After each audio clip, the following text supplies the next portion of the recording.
మనకు breaking news రావడం జరిగింది. దక్షిణాదికి రెడ్ అలర్ట్, భారీ వర్షాలు వచ్చేస్తున్నాయి.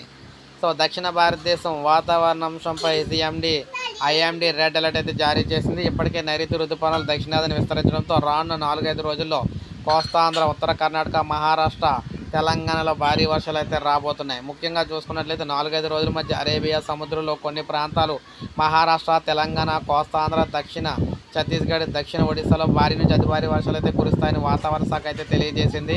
ముఖ్యంగా చూసుకుంటే ఈ రౌండ్ సర్కిల్లో ఉన్న మొత్తం రాష్ట్రాలన్నీ కూడా, మహారాష్ట్ర కావచ్చు, తమిళనాడు కావచ్చు, క్షమించాలి మహారాష్ట్ర కావచ్చు, కర్ణాటక కావచ్చు, తెలంగాణ కావచ్చు, ఛత్తీస్గఢ్ కావచ్చు, ఒరిస్సా కావచ్చు, ఆంధ్రప్రదేశ్ కావచ్చు, ఈ రాష్ట్రాలన్నిటికీ కూడా భారీ వర్షాలు అయితే దంచి కొట్టబోతాయని చెప్తున్నారు. అలర్ట్ అయితే జారీ చేశారన్నమాట. ప్రతి ఒక్కరూ కూడా గమనించాలి. ఇప్పుడే మనకు అప్డేట్ అయితే రావడం జరిగింది. సో భారీగా వర్షాలు అయితే ఉంటాయి. మనకు జూన్ 8 నుంచి 11 వరకు కూడా వర్షాలు అయితే పడే అవకాశాలు అయితే ఉన్నాయని చెప్పేసి అన్నారు. ఆల్రెడీ కొన్ని ప్రాంతాల్లో పడుతూ ఉన్నాయి. ఇప్పుడు మరింతగా అయితే పడే అవకాశం అయితే ఉంది. అందరూ కూడా అలర్ట్గా అయితే ఉండండి.